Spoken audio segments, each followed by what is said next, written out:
when people come to train with me, I said our objective is to get an exercise and go to real muscular failure. It does not want to change. It wants to keep status quo. So you got to give it a bloody good reason, as we would say in England, to change. One of the really kind of unfortunate things about resistance training is that it fills the muscle with blood temporarily. Yeah. In part because of some quotes that came from Arnold in Pumping Iron. The so-called pump it's an illusion, right? It's transient. And while it can be helpful in letting you know that you targeted a given muscle correctly, I think people get addicted to that feeling, but they're not realizing that the damage to the muscle tissue that then is allowed to recover is what makes the muscle actually larger when you're outside of the gym.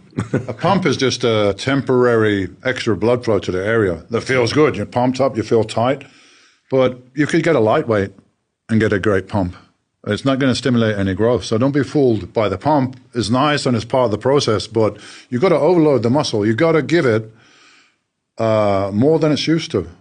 The body does not want to change. It wants to keep status quo. So you've got to give it a bloody good reason, as we would say in England, to change, right? So you've got to put more stress on the body than it's used to. Otherwise, you won't adapt. So even if it's like, you know, half a pound more or 1 rep more, there's got to be something more that the body says, hey, this stress, I can't handle it.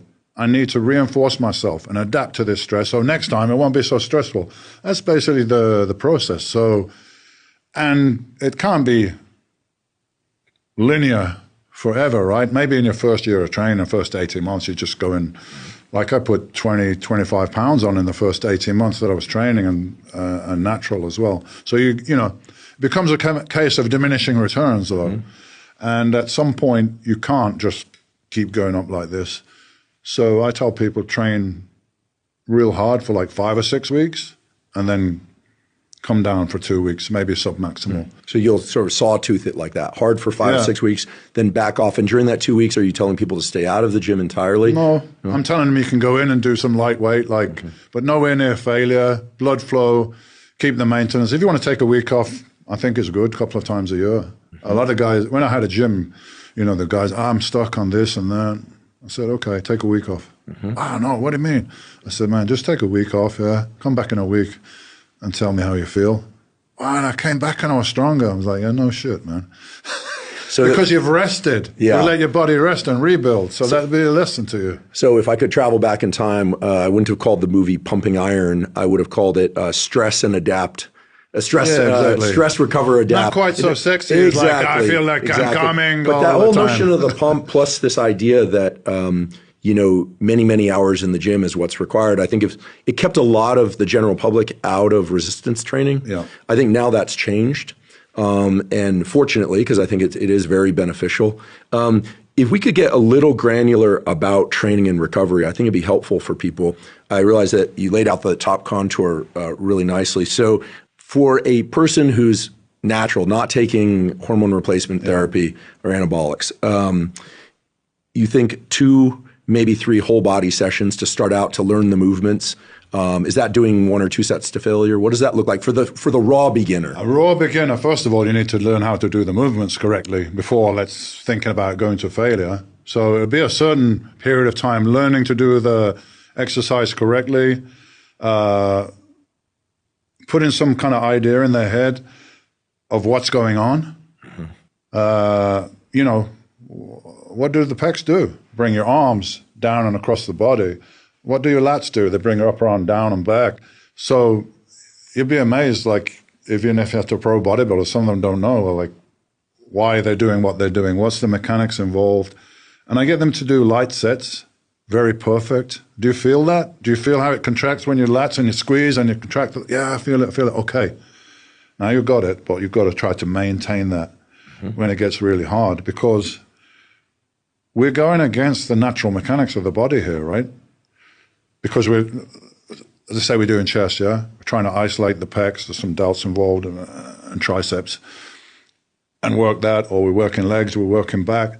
The body normally doesn't work like that. It works as a unit, right? If you throw something, you don't do that from your tricep, right? It'll be from your foot, through the hips, through the shoulder, whole body thing.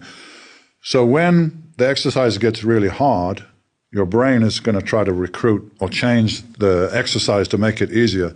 So I got to get people to override that instinct. Just stick with the form until we get to the point where you can't do anymore, and understand, you know, that's why I get them to do light stuff at first, to really feel it, understand, I explain what's going on. A couple of weeks after that, we can start pushing to failure. Actually, I had a guy recently that we had a business meeting, and he told me he was diabetic and had liver problems and he was overweight and this and that. I gave him a challenge. I said, he'd train with me for a month. I'll fix all that shit, yeah? Oh, but my doctor this and that. I said, listen, he trained with me 3 times a week for about 45 minutes. After 1 month, obviously I changed his diet as well, basically for a short period of time, very low carbs. After 1 month, he was not in the diabetic zone. He was out of the pre-diabetic zone. He was in the normal range. Great. And his liver function that was 3 times the normal amount, liver enzymes, was back to normal. I told him, check it out, you got a fatty liver. So, yeah, I had a fatty liver. I said, I know. He said, my doctor told me not to eat fat. I'm like, man, do you know how long, at least I don't know here, but in England, how long an MD, a doctor, spends studying nutrition?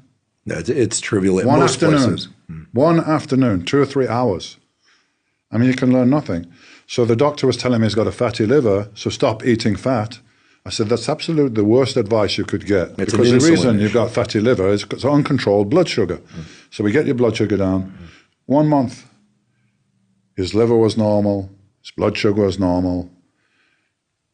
He lost like 5-6 kilos of body fat just in a month, and we're doing 3 times a week. Whole body? We split it up, actually, into 3 workouts. So he's hitting everything once a week. When our mutual friend, you knew him better than I did, the now deceased, unfortunately, Mike Mentor, told me to train each body part once per week. Yeah. At first I thought he was crazy. So legs once a week, calves once a week, maybe twice for some people, the calves, but shoulders and arms and chest and back on 3 separate days. Legs, chest and back, shoulders and arms. Right. I thought he was crazy, but then, you know, I thought about it, and the chest and back workout, you're indirectly targeting the arms. Yep. Legs is if you do them right, is a whole body experience. And a lot of stress on your nervous system, which has to recover independently of the whatever muscle group you're training.